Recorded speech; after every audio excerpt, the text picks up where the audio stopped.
Hey everybody, Willie Schmidt here with Pure Hunting. I thought I'd take a minute and go a little more in depth on the Eastmans TagHub system so you can really get a sense of the filtering, the customization available so that you can best plan your hunt. Again, it doesn't matter if you're doing it yourself, hiring an outfitter, or looking for landowner tags. It just gives you tons of opportunities to figure out what works best, whether you'd even be available to draw one of the tags as you're planning your hunt. So you can see here, I've got the state of Wyoming up here. You go up here to the top, go down, choose Wyoming, maps and charts. So we're here. And then this is kind of the dashboard for Wyoming. You've got a zoom in, zoom out, hand, and then you also can draw a line and calculate distances if you need to do that. But what I'm doing here, and here's your filters. Rocky Mountain elk, I'm looking for archery. I am a non-resident. Either sex, type 9 is the archery tag for Wyoming, and then trophy forecast. And so you can see some of these units that are highlighted here with different colors. Yellow is marginal trophy quality, green is good, blue is excellent.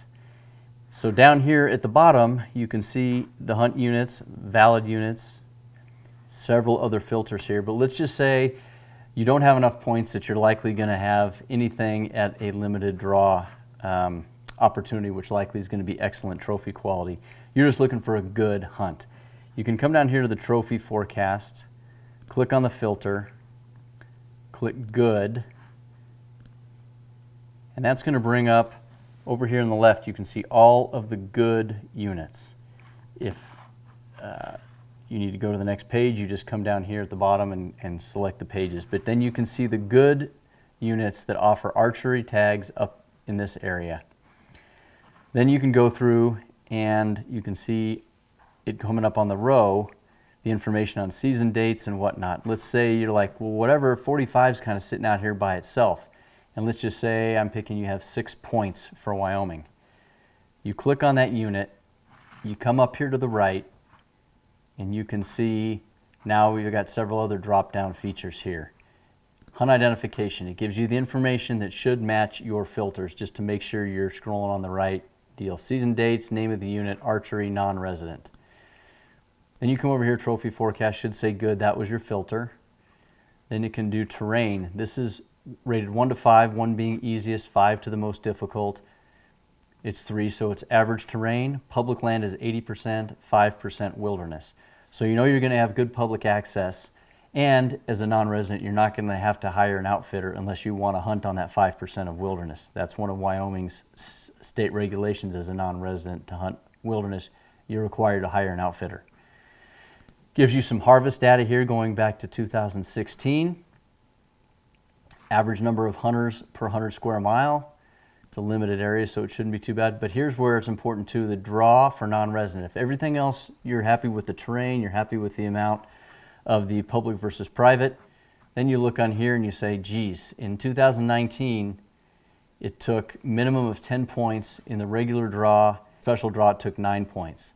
So the odds with minimum points, which is 9, was 86%, but you're going to have it at least 9. So you can eliminate that unit, or just figure you're going to put points in and look and watch the unit over time and make sure that it keeps the same statistics, and you'll be able to draw it in 3 years. So maybe you're just looking at an opportunity, not necessarily good trophy quality, but you can do that with every unit. There may be some units in here that are good quality trophy forecast that maybe don't require quite as many points. Let's just look at unit 69 for fun. So you come up here, plugged in unit 69, you can see the little information tab. Hunt identification, yep, all that information is correct. Terrain, this is 5, so it's going to be a lot more difficult terrain. Public land, 94%, wilderness, 98%. So you are likely going to have to hire an outfitter unless you want to hunt on only 2% of that unit. But the good news is that it only takes 3 points to draw in the general and 2 points to draw in the special tag. So there's the trade-off. It's going to be tougher terrain. You're going to have to hire an outfitter, but your odds of drawing with 6 points are 100%. So that's just some of the filtering and some of the details that you can get. The other thing that Eastman's built into it this year, and they're updated on a regular basis as the weather changes, is down here you can see this drought index. So let's say you like everything about that unit 69. I think that's what I plugged in. Yep, unit 69.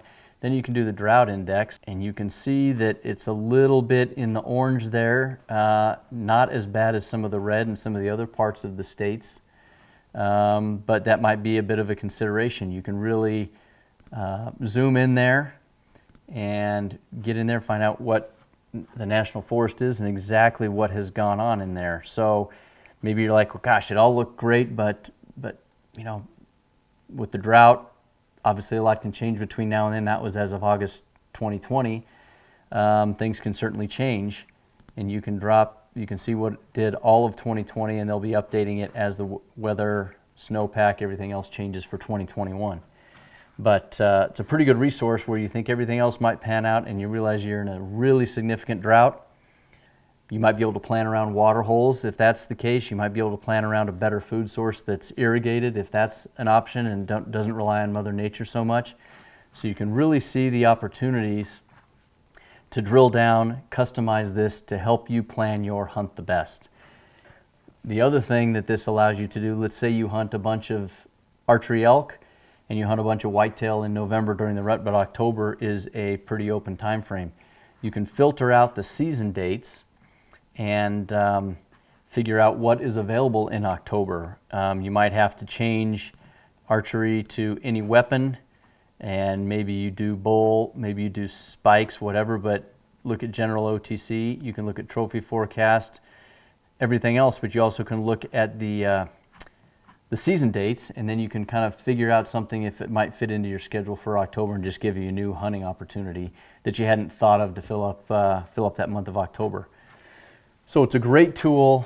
Eastman's has always been famous for doing tons of research and giving it to you. But again, before it was in the print format of the MRS and you had to wait for that to come out or look online and more of a print data, this thing is updated on a regular basis. It's available 24/7. And again, you can customize it anytime you're thinking about it to go plan a hunt. If it's do it yourself, using an outfitter, trust but verify what they're telling you, or it might help you pick an outfitter for a specific area. Or if you really are honed in on an area that has a lot of private, then you might be able to look at a lease, look at landowner tag, or look at an opportunity to pay for a trespass fee to get in there. So it's a new system Eastman's came out with. I'd highly recommend TagHub, and if you do subscribe, use this code that's going to pop up on the screen and you'll get 15% off your annual subscription. And again, they've got tons of monthly and annual subscriptions. You can cancel at any time. So hope you take a look at it. These guys have done a great job, and make this part of your toolbox when you're planning your 2021 hunts.